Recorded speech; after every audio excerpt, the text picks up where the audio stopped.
El ejercicio de la contaduría pública implica una función social, especialmente a través de la fe pública, que se otorga en beneficio del orden y la seguridad en las relaciones económicas entre el Estado y los particulares o de estos entre sí.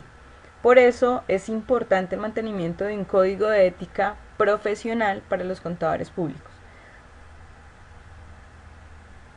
Un código de ética profesional es un instrumento diseñado para facilitar el cumplimiento y la puesta en práctica del mandato otorgado a un profesional, en el que se enfatiza la ética como valor central de la profesión y su ejercicio. Su objetivo general es regular el quehacer profesional con acento en la propuesta de criterios de acción y de conducta. De tal forma vamos a estudiar el código de ética que para el profesional contable propone el organismo internacional IFAC.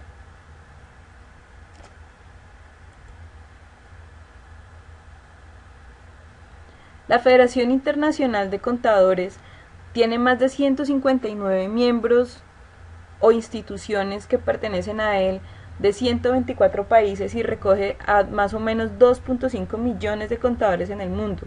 Emite diferentes estándares a través de diferentes comisiones, estándares como el estándar de educación, los estándares internacionales de auditoría, de contabilidad para el sector público, y a través de su comité de ética emite el código de ética para los profesionales. En el caso de Colombia, nosotros tenemos un código de ética que es emitido por un organismo público y que es aplicable solamente en Colombia. Está contenido en 5 artículos de la Ley 43 de 1990 e incluye 10 principios.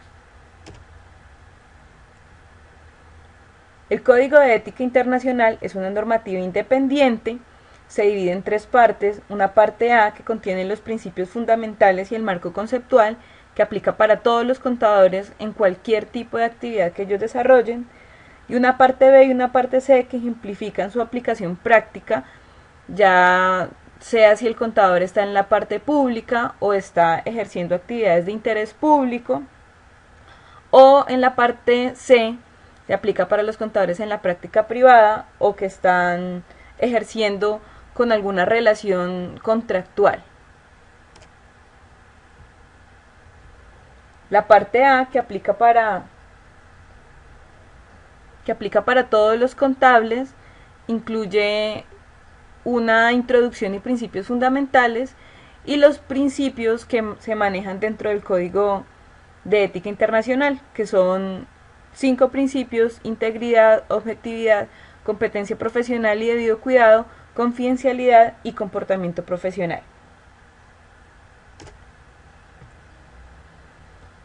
Esos 5 principios dejan por fuera el concepto de independencia, que es trabajado en la parte B, que es sobre el contador público en la práctica pública, porque la independencia se relaciona directamente con las actividades de aseguramiento. Entonces, en ese caso, en la parte pública, que es la parte de interés público, estaríamos hablando de las actividades de auditoría, que son las actividades, y de revisión, que son las actividades de aseguramiento. En el lado izquierdo podemos ver los 5 principios que maneja el Código de Ética de IFAC, y en el lado derecho vemos los 10 principios que se tienen dentro de la Ley 43 de 1990. Entonces, como vemos, hay una relación directa entre ellos, y lo único es que hay algunos conceptos que aparecen entrelazados con los principios y mucho más condensado con los principios del Código de Ética de IFAC. El Código de Ética resalta la importancia del interés público, y por eso la necesidad del manejo de un código de ética que se base en un conjunto de principios, ya que el contador público normalmente tiene una función de garantizar confianza hacia el interés público, hacia las personas, dando un aseguramiento sobre su trabajo, sobre los estados financieros a través de una opinión en el caso de la auditoría, y pues toda esta información es tomada por diversos usuarios para realizar decisiones de tipo efectivo. Entonces, ellos resaltan muchísimo la importancia del interés público dentro de las actividades que realiza el contador, independientemente si es en la parte pública o si es en la parte privada. Luego comienzan a hablar específicamente de los principios. La integridad es entendida como la rectitud, la probidad, honestidad, dignidad, sinceridad, conciencia moral, lealtad, vericidad, justicia y equidad. El nombre de un contador público no puede ser asociado entonces con información que sea ambigua o que no sirva efectivamente para la toma de decisiones por parte de los usuarios. La objetividad es entendida como la imparcialidad, que no haya ningún sesgo al momento de emitir una opinión. La competencia profesional y del debido cuidado, entendida como la capacidad, el conocimiento, la diligencia, la educación permanente. La confidencialidad, entendida como la reserva profesional.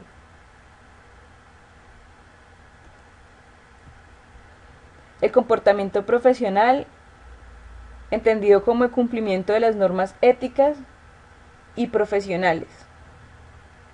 Estos principios son los que debe manejar el contador público, y es importante recordar que ningún contador público, siguiendo el código de ética, debe aceptar un trabajo donde se vean comprometidos algunos de estos principios éticos.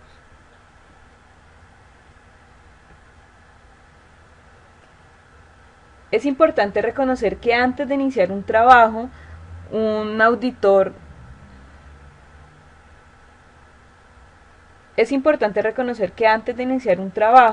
un contador público debe identificar las amenazas que se presentan sobre los principios éticos y sobre esas amenazas identificar las respectivas salvaguardas para que se disminuyan esas amenazas o se eliminen esas amenazas hasta un nivel de seguridad o un nivel de aceptación determinado que le permita aceptar el trabajo. Entonces vamos a analizar cuáles son esas posibles amenazas y cuáles son esas posibles salvaguardas que puede tener el contador público. Las amenazas. Las amenazas al interés propio ocurren como resultado de intereses financieros o de otros, de un contador o de sus familiares más cercanos. Un ejemplo de esto es si una empresa va a realizar un proceso de embargo a un familiar del contador donde él hace algún trabajo, ya sea como contable, como auditor. Una amenaza de autorrevisión se puede dar cuando una opinión anterior necesita ser reevaluada por el contador profesional responsable de esa opinión. Entonces, un ejemplo es que alguien siendo contador certifica los estados financieros y después como auditor debe revisar esos mismos estados financieros. Una amenaza de mediación se da cuando un contador profesional apoya una posición o una opinión hasta el punto en que su objetividad pueda ser comprometida. Por ejemplo, cuando un contador elabora un certificado de ingreso de retenciones a un amigo sobre una base mayor a la que realmente devenga para que éste pueda conseguir un crédito ante un banco. Entonces está mediando para que él pueda obtener ese crédito. Una amenaza de familiaridad se da debido a una relación muy cercana de un contador profesional y que se vuelve como va a afectar el interés propio, va a generar un conflicto de interés dentro de la relación laboral. Y una amenaza de intimidación se da cuando el profesional contable es disuadido para actuar de alguna forma mediante amenazas reales, como por ejemplo cuando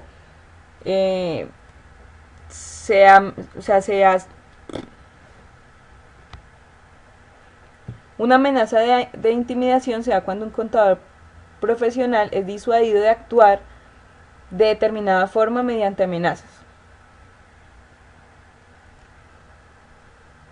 Las salvaguardas permiten disminuir el nivel de impacto de las amenazas sobre los principios éticos. Y estas salvaguardas permiten alcanzar un nivel aceptable en el cual el contador profesional puede decidir si aceptar o no un trabajo. Las salvaguardas pueden ser creadas por la profesión, la legislación o la reglamentación, o creadas por el ambiente laboral. Eso va a depender de cada empresa. Y cuando hablamos de empresa estamos hablando de la firma de auditoría como empresa o de la firma a la cual nosotros estamos trabajando como cliente. Entonces algunas salvaguardas, algunos ejemplos de salvaguardas creadas por la profesión son por lo menos los requisitos de educación, formación y experiencia, requerimientos de desarrollo continuo, de estar exigiendo créditos de formación profesional, las regulaciones de gobierno corporativo que pueden imponer instituciones gubernamentales o instituciones internacionales, normas profesionales, supervisión profesional por algún ente regulador, como en el caso de Colombia, la Junta Central de Contadores, revisión externa de los reportes de algunas entidades, como por lo menos las superintendencias en el caso colombiano. Algunos ejemplos de salvaguardas en el ambiente laboral: podemos encontrar salvaguardas creadas en el ambiente de trabajo por la firma de auditoría, como por ejemplo un liderazgo empresarial comprometido con la ética y con los valores, una administración de la firma de auditoría comprometida con el interés público, políticas de control de calidad, documentos de políticas internas sobre amenazas, salvaguardas y calidad, políticas para la identificación y manejo de conflicto de interés, mecanismos disciplinarios, comunicación y monitoreo de políticas, designación de un responsable en la revisión del control interno y del control de calidad, contratación de profesionales independientes que actúen como consultores para solucionar o para dar opiniones sobre conflictos de interés, rotación del personal de auditoría, trabajar con firmas o con profesionales externos, entre otros. Y también existen salvaguardas creadas en el ambiente laboral, pero por el mismo cliente, por la empresa cliente, y entre ellas encontramos la competencia profesional exigida por el cliente a sus empleados, una segunda opinión al momento de contratar o procesos más estrictos de contratación, procedimientos de control interno y estructuras de gobierno corporativo. Entonces, cuando estamos haciendo la evaluación ética, antes de comenzar un trabajo de auditoría, se deben revisar tanto las amenazas como las posibles salvaguardas que nos pueden salvar al momento de identificar un nivel aceptable del trabajo y tomar la decisión de si se acepta o no un trabajo de contabilidad, auditoría, en la práctica pública o en la práctica privada. Al momento de la resolución de conflictos se deben identificar los hechos relevantes, los cuales generan la posible amenaza. Se hace una evaluación de los aspectos éticos enfocados a esa situación, cómo impactan los principios, determinar si existen procedimientos internos dentro de la firma auditoría o dentro de la firma cliente, para determinar las posibles salvaguardas y hallar ese nivel aceptable, y poder tomar cursos de acción alternativos, como por ejemplo contratar la opinión de un consultor externo o preguntar, hacer una consulta a un organismo independiente o a un organismo dentro de la profesión sobre un tema que afecte los principios éticos. La parte B del Código de Ética detalla ciertas, no todas, pero detalla ciertas situaciones del contador público en la práctica pública o cuando su trabajo está orientado al interés público. Entonces va a mostrar algunos ejemplos en los cuales, o algunas situaciones en las cuales se puede ver afectada los principios éticos, la actuación ética del profesional y cómo debería trabajar. Entonces, en el caso de la designación profesional o cuando el contador público vaya a aceptar un compromiso de auditoría, de revisión o de aseguramiento, antes de aceptar, el contador debe identificar las amenazas y las salvaguardas. Salvaguardas como por ejemplo el conocimiento previo del cliente, la industria, la competencia, son importantes para hallar ese nivel aceptable. Se debe hacer esa revisión de amenazas y salvaguardas inclusive con clientes recurrentes. El contador público deberá determinar su competencia o su conocimiento y capacitación para aceptar un trabajo. La falta de esa competencia también es considerada como una amenaza. Y también debe identificar y evaluar las amenazas a reemplazar a un contable en su trabajo. En muchas ocasiones el contable está tomando un trabajo en el cual otro contador ya ha hecho alguna opinión. Entonces, algunas salvaguardas en este caso incluyen contactarse con el contador previamente, leer los informes que éste haya elaborado, sus opiniones, sin olvidar pues que existen unos requerimientos éticos de confidencialidad. Entonces en ocasiones se necesita permiso previo por parte del cliente para contactarse con el contador anterior. Respecto a los conflictos de interés, la objetividad se puede ver afectada por trabajar con empresas del mismo sector o con clientes de la empresa donde queremos hacer nuestro trabajo, con proveedores o con la competencia. Entonces dicha amenaza debe ser tratada mediante notificaciones a los clientes o, para evitar dichas situaciones, acuerdos de confidencialidad, contratos de exclusividad, etc. Otras salvaguardas que se pueden utilizar son grupos de aseguramiento, procedimientos para prevenir el acceso a la información o acuerdos de confidencialidad también, pero dentro de la firma de auditoría. A nosotros nos pueden contratar también para dar una segunda opinión sobre un evento, una situación en la cual otro contador público ya se haya pronunciado. Entonces se pueden crear amenazas contra la competencia profesional y el debido cuidado, y en este caso las salvaguardas deben ser contactar al contable anterior. En este caso podríamos estar necesitando permisos del cliente por efectos de confidencialidad, y hacer todos los requerimientos de información necesarios para que usted pueda tener un pleno conocimiento del evento sobre el cual va a dar la segunda opinión, y probablemente hacer la salvedad del alcance, hasta dónde va a llegar su opinión respecto a esa información que le están dando. Respecto a los honorarios y otros tipos de remuneración, el Código de Ética hace referencia a que las tarifas diferenciales no son antiéticas, o sea que sobre un trabajo de auditoría pueden presentarse diferentes propuestas de honorarios, siempre y cuando haya relación entre el valor que se está cobrando y el trabajo a realizar.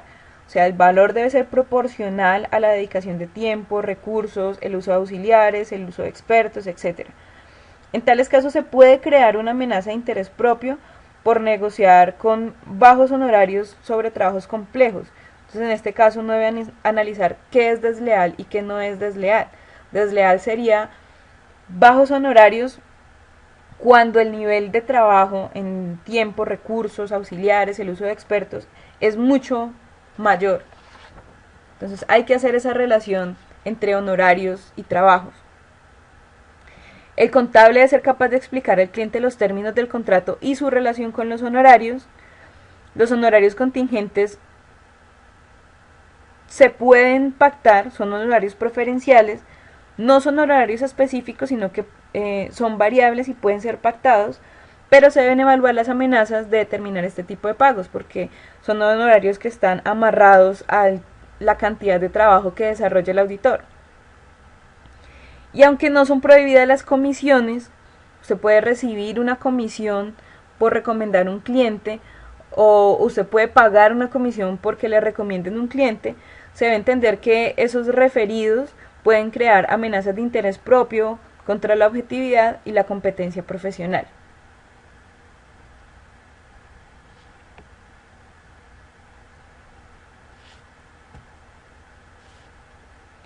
Respecto al mercado de los servicios profesionales,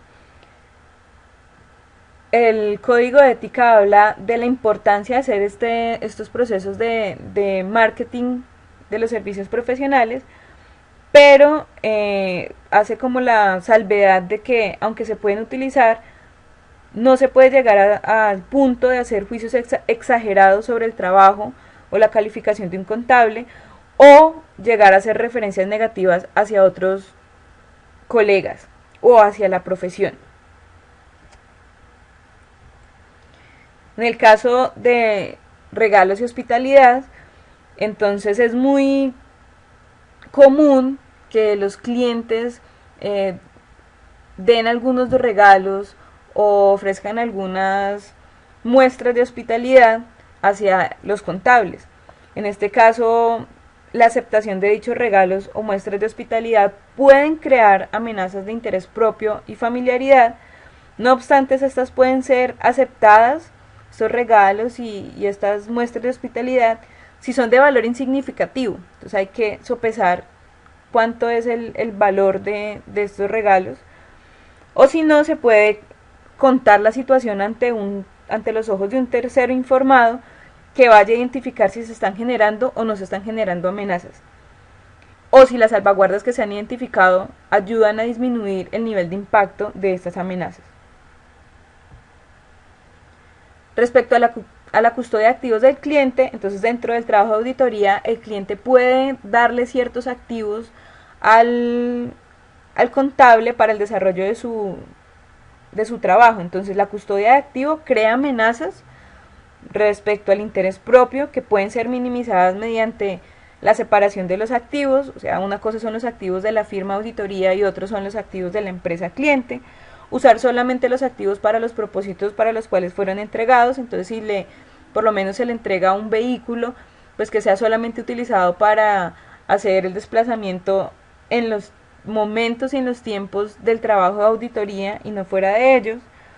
Asociar los ingresos, costos y gastos generados por estos activos a los estados financieros de la firma de auditoría, independiente de los estados financieros del cliente, y pues cumplir con todas las regulaciones legales relevantes. Respecto a la objetividad, entonces, al momento de generar cualquier tipo de servicio, el contador debe expresar una conclusión sin desviaciones ni conflictos de interés o la influencia de otros. Esto es ser objetivo. En el caso de que esto suceda, de que esto se vea afectada, la objetividad se vea afectada, pues se deben determinar las debidas salvaguardas. Y salvaguardas como qué, como retirarse del equipo de aseguramiento, procedimientos de supervisión, terminar la relación financiera de negocios en el caso que sea una amenaza de interés propio, discutir el asunto con los niveles más altos de la gerencia entre la firma o discutir el tema con aquellos encargados del mando del cliente. Hay un apartado especial que habla sobre la independencia.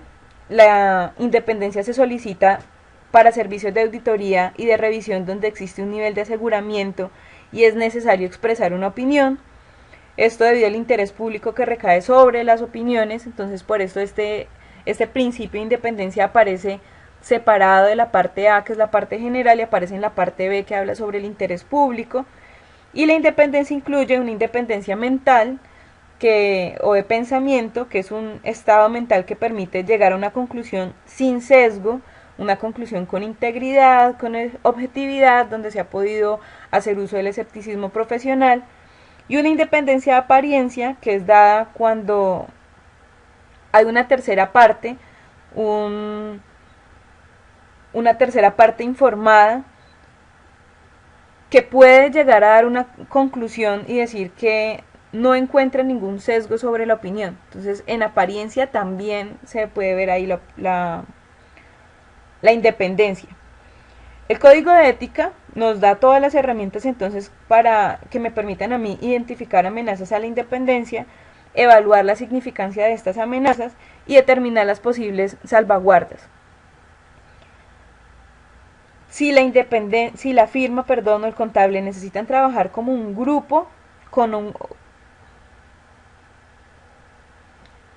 algunos ejemplos donde se puede ver este manejo de la independencia es si, por ejemplo, la firma de auditoría o el contable como auditor necesitan trabajar dentro de un grupo de empresas, por lo menos como un consorcio o una unión temporal. Se deben desarrollar los mecanismos para garantizar la independencia individual de cada uno de las personas o de las firmas que están o hacen parte de ese grupo. Los procesos de auditoría están listados para empresas públicas, aquellas que cotizan en bolsa y quienes cumplen ciertos requisitos de naturaleza de negocio como el tamaño, el número de empleados, etcétera, y donde específicamente se necesitan trabajos de auditoría, allí deben aparecer normas específicas para determinar la independencia. Y en la aceptación y determinación de la independencia, en ese tipo de empresas, se debe tener en cuenta qué firmas están relacionadas con la firma contratante. Entonces, si estamos hablando de una matriz con subsidiarias, una matriz con filiales o una matriz con sucursales, entonces mirar cuál es el nivel de relación de cada una de estas entidades con la principal y cómo pueden impactar la independencia. La independencia también puede ser afectada por las personas encargadas de la administración, que tanto tienden ellos a comportamientos éticos y morales o al contrario, comportamientos éticos o antimorales. Eso puede afectar la independencia. La existencia de documentación para el desarrollo de auditoría, el tiempo que cubre la auditoría para determinar si hay inhabilidades o incompatibilidades frente a la independencia, intereses financieros, la existencia de negocios, préstamos, garantías o relaciones de negocio, eso también va a afectar la independencia, las relaciones personales o familiares, los contratos de trabajo con un cliente de auditoría. Entonces la independencia se ve afectada si la relación laboral está cubierta por un contrato de trabajo, y los servicios recientes que se hayan hecho con un cliente de auditoría. Si yo he ofrecido mis servicios como contable y ahora quiero ofrecer mis servicios como auditor, entonces esas relaciones o esos servicios recientes también pueden afectar la independencia.